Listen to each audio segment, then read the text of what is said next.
Sot është data 30 nëntor 2022 dhe është ora 8:30 e mbrëmjes. Jam në makinë me vajzën dhe presim Medin të dalë nga supermarketi. Kam kaluar një ditë shumë të ngarkuar emocionalisht dhe kam pasur të vështirë t'i mbaj mendimet nën kontroll. Po shoh nga makina njerëz që po bëjnë pazaret, janë të lumtur me familjet e tyre duke bler zbukurime për festat. Teksa ktheva kokën nga vajza, u ndjeva në faj. Filluan të më rrjedhin lotët, po ndihesha kaq bosh nga brenda dhe po më dukej vetja e paftë për ta bërë fëmijën tim të lumtur. Kemi rreth një muaj që kemi arritur në Spanjë, çdo kërkesë që kemi bërë për të gjetur shtëpi ka marrë përgjigje negative. Nga shtëpia në të cilën po qëndrojmë duhet të dalim pas 2 ditësh. Jemi me valizhe me rroba dhe gjithçka tonë brenda kësaj makine.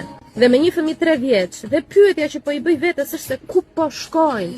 Në ato momente duke qarë ngrita kokën, o Zoti i madh, thash ku po shkoj unë? Ka qenë momenti më magjik i jetës sime, sepse ra një heshtje dhe brenda kokës sime u dëgjua vetëm një zë, në kërkim të lumturisë. Po shkon në kërkim të lumturisë. Edhe këtë herë do ta ktheja vështirësinë në fuqi.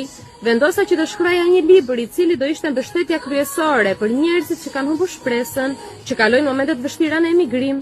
Libri Në kërkim të lumturisë do jetë lehtësimi atyre që ndihen si enda cak rrugëve të botës larg nga vendi i tyre. Gjithashtu do jetë mbështetje për ata njerëz që kanë të vështirë të marrin vendime në jetë. Ky ka qenë libri i dytë dhe thyu rekorde.